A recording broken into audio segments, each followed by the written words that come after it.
already been fatally compromised by someone from their own country.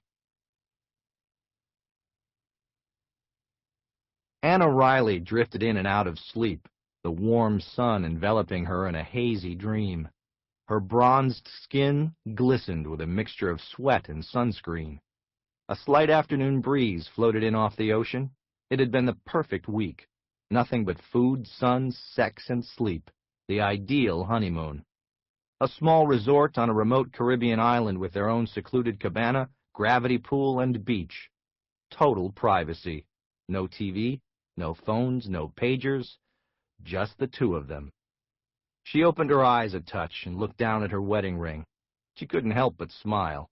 It was a perfect diamond set in an elegant platinum Tiffany setting.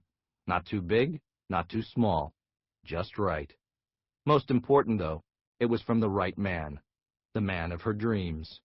She was now officially Mrs. Anna Rapp. Mitch had been a little surprised that she'd taken his name without so much as a word of debate. She was a feminist, after all, with definite liberal leanings, but she could also be an old-fashioned romantic. The truth was, she could think of no other man she respected more. It was an honor to share his name. Professionally, though, she would keep her maiden name. As the White House correspondent for NBC, she already had name recognition and a solid career. It was a good compromise, and Mitch didn't object. Anna had always clung to the notion that one day she'd fall in love and have a big wedding back at St. Anne's in Chicago. It was where she'd been baptized and confirmed, and where she and her brothers had gone to grade school. But in the months after they got engaged, she could see that this was an idea Mitch was less than enthusiastic about. Mitch Rapp did not like being the center of attention. He was a man who was used to working behind the scenes. Her husband had been a covert operative for the CIA since the age of 22. And the harsh reality was that in some circles, he was known as an assassin.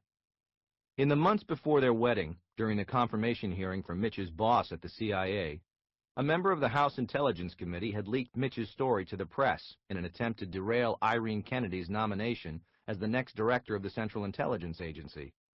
The president had come to both Rapp and Kennedy's defense, and a version of the truth was released to the media. The president told the story of how Rapp had led a team of commandos deep into Iraq to prevent Saddam Hussein from joining the nuclear club. The president called Rapp the single most important person in America's fight against terrorism, and overnight, the politicians lined up to shake his hand. Rapp had been thrust into the spotlight, and he didn't do well. Having survived for years because of his ability to move from city to city and country to country without being noticed, he was now recognized virtually everywhere he went. Photographers and reporters hounded him.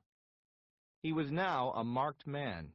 Virtually every terrorist from Jakarta to London knew who he was. Bounties had been placed on his head, and fatwas, Islamic religious decrees, had been thrown down by dozens of fanatical Muslim clerics across Arabia, Asia, and the Pacific Rim. Thousands of crazed Islamic zealots would gladly give their lives to take him down. Rapp worried incessantly about Anna's safety, and had even asked her if she was sure she still wanted to spend the rest of her life looking over her shoulder. Without hesitation, she had said yes, and told him not to insult her by bringing it up again. He had stoically honored her request, but it didn't